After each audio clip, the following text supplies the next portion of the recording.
Funções crescentes e decrescentes. Definição. Seja f uma função definida num intervalo. F é crescente no intervalo se f de x1 for menor do que f de x2 para todo x1 menor do que x2 no intervalo. F é decrescente no intervalo se f de x1 for maior do que f de x2 para todo x1 menor do que x2 no intervalo. F é constante no intervalo se f de x1 for igual a f de x2 para todo x1 e x2 do intervalo. No teorema 1, nós temos que seja f uma função contínua no intervalo fechado AB e derivável no intervalo aberto AB. Se a derivada primeira é positiva para todo x do intervalo aberto AB, então a função é crescente no intervalo fechado correspondente.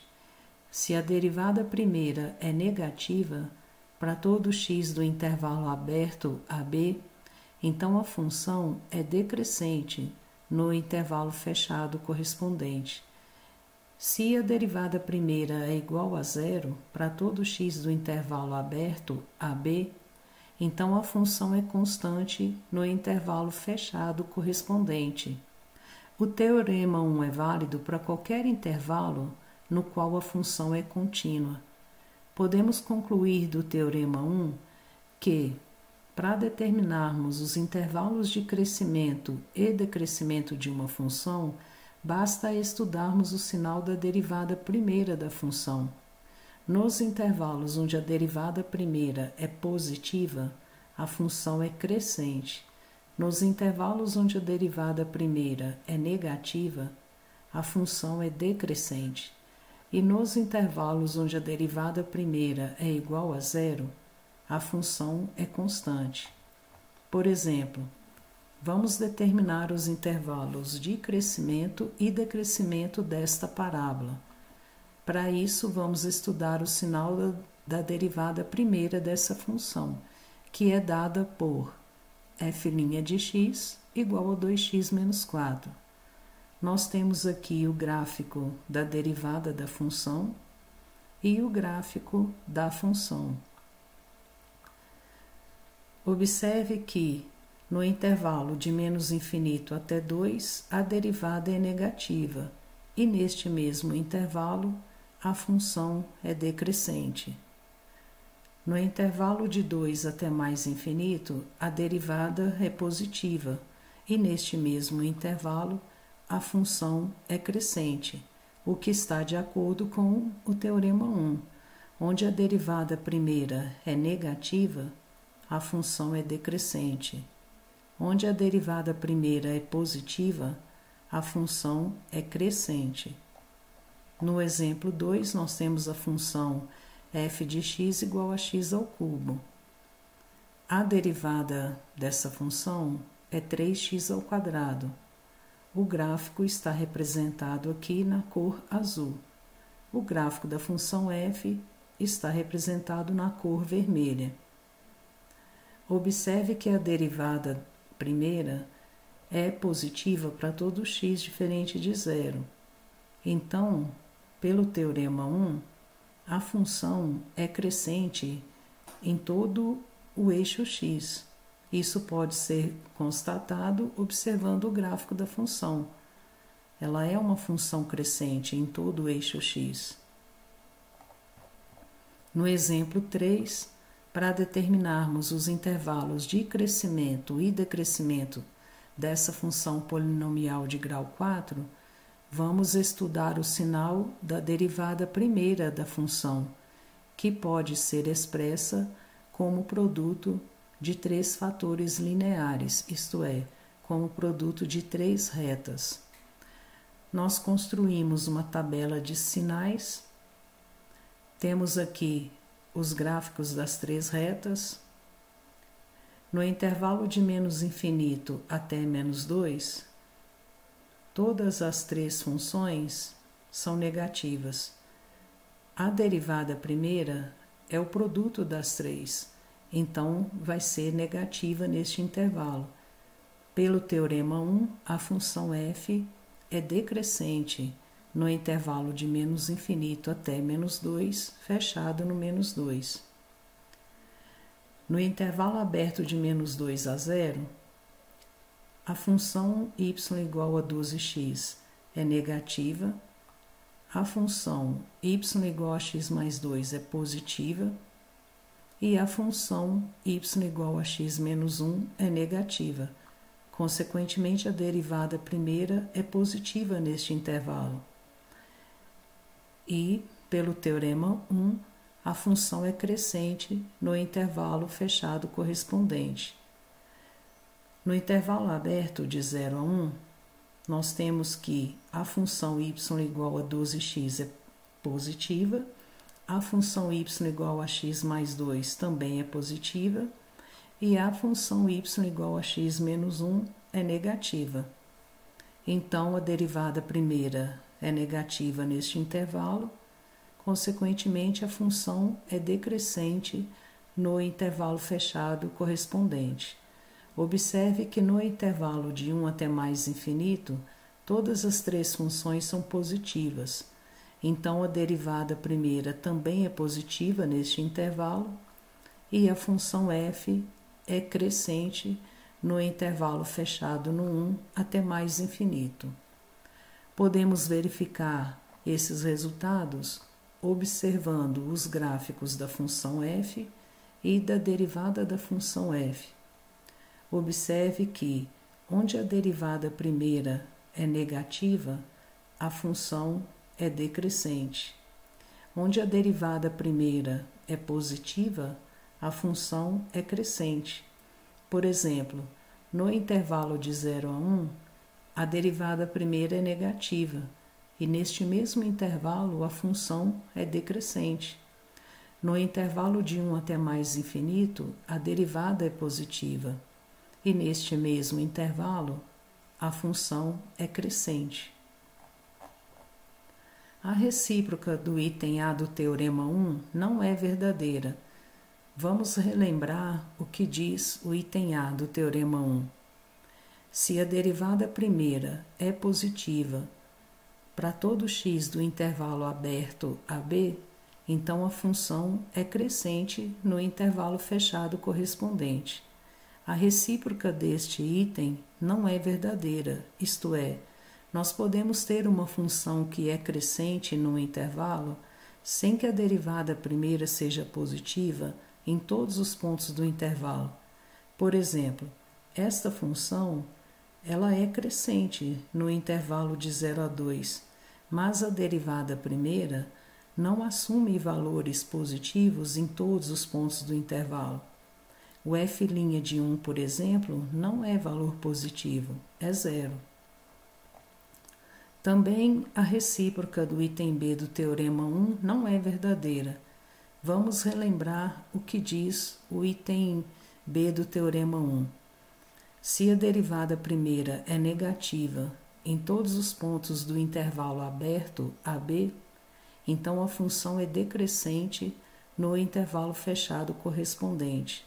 A recíproca deste item não é verdadeira, isto é, nós podemos ter uma função que é decrescente no intervalo sem que a derivada primeira seja negativa em todos os pontos do intervalo.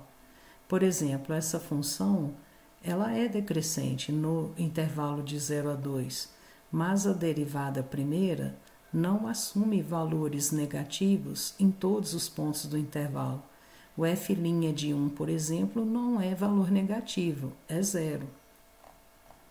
Agora, a recíproca do item C do teorema 1 é verdadeira. Vamos relembrar o que diz o item C do teorema 1. Se a derivada primeira é igual a 0 em todos os pontos do intervalo aberto AB, então a função é constante no intervalo fechado correspondente. A recíproca é verdadeira, isto é, se a função é constante no intervalo fechado AB, então a derivada é igual a 0 em todos os pontos do intervalo aberto correspondente. Este é um resultado conhecido que já vimos em aulas anteriores. Derivada de função constante é zero. Agora vamos ver o conceito de máximos e mínimos relativos. Considere uma função. x1 é um ponto de mínimo relativo da função se existir um intervalo aberto i contendo x1, de modo que o f de x1 é o menor valor que a função assume no intervalo i. x2 é um ponto de máximo relativo da função se existir um intervalo aberto j contendo x2, de maneira que o f de x2 é o maior valor que a função assume no intervalo j. Se x0 for um ponto de máximo ou um ponto de mínimo relativo da função, nós dizemos que x0 é um ponto de extremo relativo da função. No exemplo 6, vamos verificar se as funções possuem pontos de extremos relativos. No item A nós temos a parábola f de x igual a x ao quadrado. X igual a zero é um ponto de mínimo relativo da parábola. E o f de zero, que é zero, é um valor mínimo relativo. Essa função não tem ponto de máximo relativo. No item B temos a função f de x igual a x ao cubo. Ela não tem nenhum ponto de extremo relativo.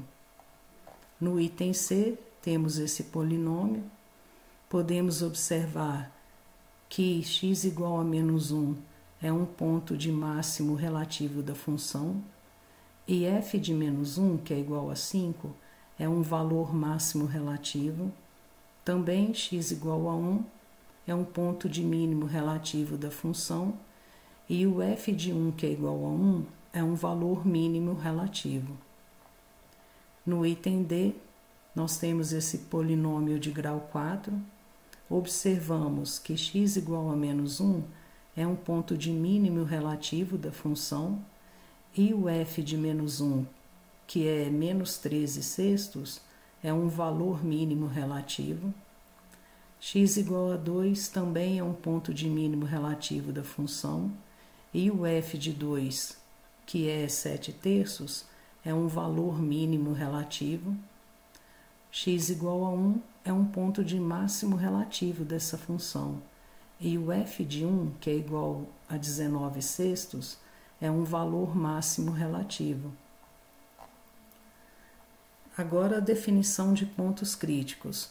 Os pontos críticos de uma função são os pontos onde a derivada primeira se anula ou os pontos onde a derivada primeira não está definida.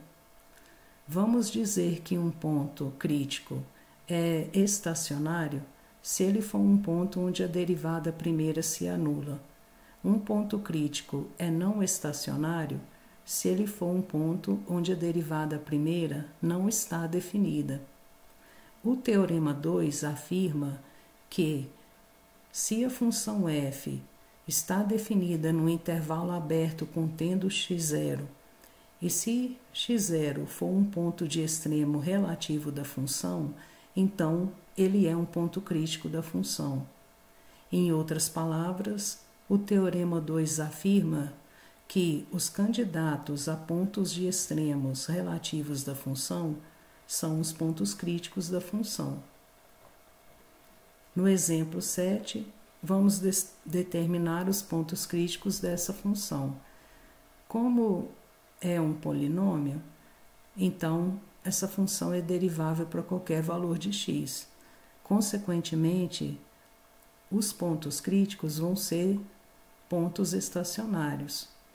A derivada primeira é dada por 3x ao quadrado menos 3, podemos colocar o 3 em evidência e fatorar o polinômio x ao quadrado menos 1, que é x mais 1 vezes x menos 1. Igualamos a derivada primeira a zero e obtemos menos 1 e 1. Então, menos 1 e 1 são pontos críticos estacionários dessa função. Podemos verificar esses resultados analisando o gráfico da função. Observe que quando x é igual a menos 1, a reta tangente ao gráfico da função tem inclinação zero aqui. E quando x é igual a 1 também, a reta tangente ao gráfico da função tem inclinação zero aqui. Reafirmando que menos 1 e 1 são pontos críticos estacionários dessa função. O teorema 2 afirma que os extremos relativos ocorrem nos pontos críticos, porém ele não afirma que os extremos relativos ocorrem em todos os pontos críticos. Isto é, nós podemos ter pontos críticos que não vão ser pontos de extremos relativos da função. Por exemplo, aqui nessa figura, nesses dois primeiros gráficos, nós temos que o x0 é ponto crítico estacionário, porque as retas tangentes têm inclinações zero aqui. Porém, eles não são pontos de extremos relativos das funções. Observamos que a concavidade da função muda. À esquerda do x0, a função é côncava para baixo e à direita do x0, ela é côncava para cima. Nós dizemos que x0 é ponto de inflexão, porque a função mudou de concavidade. Aqui também, x0 aqui é um ponto de inflexão, porque à esquerda do x0, a função é côncava para cima e à direita do x0, ela é côncava para baixo. Mudou de concavidade, então x0 é ponto de inflexão. Nesses outros dois gráficos, o x0 é ponto crítico não estacionário, porque a derivada primeira da função não está definida em x0. x0 é ponto de inflexão aqui. À esquerda do x0, a função é côncava para cima, à direita do x0, ela é côncava para baixo. Aqui também. Nesses dois gráficos, x0 é ponto crítico não estacionário, porém não é extremo, não é ponto de extremo relativo da função. Então, como vamos fazer para classificar os pontos críticos da função? Como vamos fazer para verificar quais vão ser pontos de máximos relativos, quais que vão ser pontos de mínimos relativos e quais não vão ser nenhum nem outro? Nós podemos usar o teste da derivada primeira, que diz o seguinte: se a função for contínua no ponto crítico x0 e se a derivada primeira é positiva à esquerda do x0 e negativa à direita do x0, x0 então vai ser um ponto de máximo relativo da função. Se a derivada primeira é negativa à esquerda do x0 e positiva à direita do x0, então x0 é ponto de mínimo relativo da função. E se a derivada primeira não mudar de sinal, isto é, se ela tiver o mesmo sinal tanto à esquerda quanto à direita do x0, então x0 não é ponto de extremo relativo da função. Por exemplo, vamos determinar os pontos de extremos relativos dessa função. No exemplo 7, nós vimos que menos 1 e 1 são os pontos críticos dessa função. Então, pelo teorema 2, esses são os candidatos a pontos de extremos relativos da função. Nós vamos aplicar o teste da derivada primeira, analisando o sinal da derivada primeira da função. Nós temos aqui a derivada dessa função, que é dada por 3x² menos 3. Observe que no intervalo de menos infinito até menos 1, a derivada primeira é positiva, e de menos 1 até 1 ela é negativa. A esquerda do menos 1 é positiva, a direita do menos 1 é negativa. Pelo teste da derivada primeira, menos 1 é ponto de máximo relativo da função. Vamos analisar o 1. Nós temos que à esquerda do 1, a derivada primeira é negativa. E à direita do 1, a derivada primeira é positiva. Então, pelo teste da derivada primeira, 1 é ponto de mínimo relativo da função. Nós podemos verificar esses resultados analisando o gráfico da função. Podemos verificar que x igual a menos 1 é um ponto de máximo relativo da função e que x igual a 1 é um ponto de mínimo relativo da função. O f de menos 1, que no caso aqui é igual a 3, nós dizemos que ele é um valor máximo relativo. O f de 1, que no caso aqui é igual a menos 1, é um valor mínimo relativo. Essa aula foi baseada no livro do Howard Anton, Cálculo Volume 1. Um abraço e até a próxima.